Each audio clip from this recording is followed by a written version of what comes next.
Good morning mga lods. Ayan. Magluluto ako ng baboy na nilagyan ng galunggong. Parang kumbaga sa sinaing lang. Ayan, bawang. Lagyan natin isda mga idol. Lagyan natin itong galunggong na binili natin sa palengke. Yan. Tapos isasaing natin. Lagyan natin ng asin para yung lasa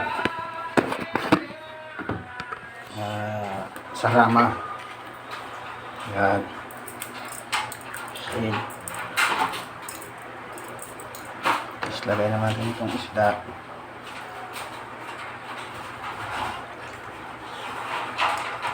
Comment kayo mga idol kung anong tawag sa inyo itong pagluluto. Yan. At kung taga saan kayo. Lagyan natin ng baboy.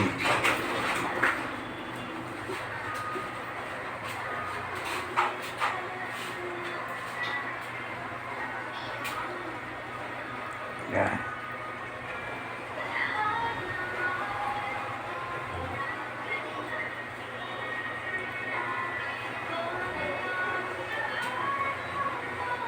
Yan.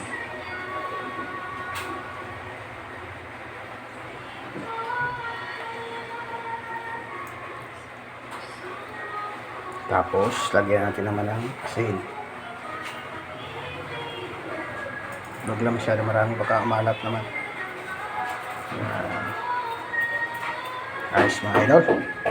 Maraming salamat mga idol. Salang na natin.